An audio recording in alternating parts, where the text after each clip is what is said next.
This is section 2.1, rational numbers. A rational number is a number that can be written as a fraction of integers where the denominator is not equal to 0.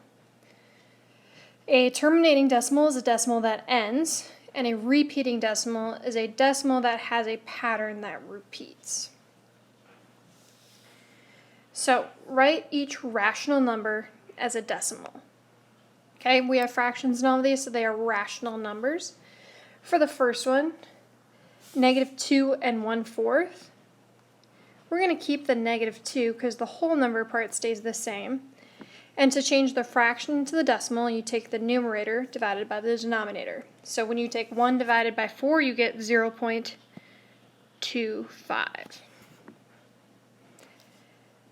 On the second one, same thing. To change a fraction into a decimal, take the numerator, which is 5, divided by 11 on your calculator, and you get 0.45454, on and on. That's what we call a repeating decimal because the 4-5 pattern repeats. So the way we write that is 0.45. And since 4-5 repeats, we're going to write a bar over 4-5. And that's how you write a repeating decimal. And the last one, 7 3/8. Same thing, we keep the whole number part. And then to do 3 divided by 8 to get 0.375. So, big takeaway here is that fractions are just another way to write division. All right, write each decimal as a fraction or a mixed number. So we're going to go the opposite direction now. So we have -0.7. This is actually read -7/10, which sounds like a fraction. So we're going to write -7/10. And then we're going to reduce it if possible. But we can't reduce 7 over 10, so we're just going to leave it.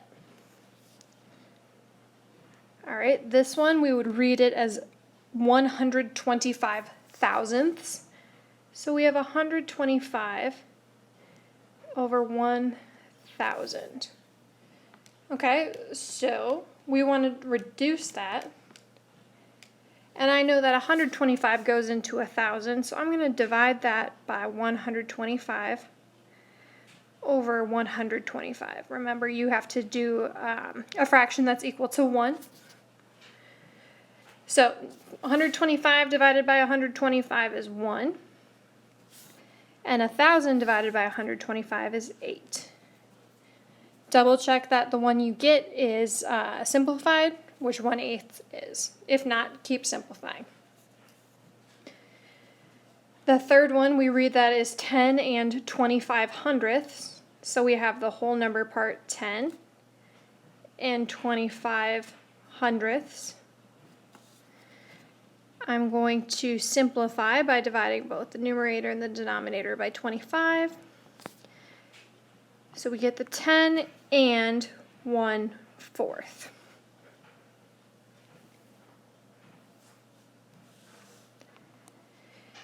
Order the numbers from least to greatest. So we here have a combination of fractions and decimals. So the way to attack this is to get them all to the same,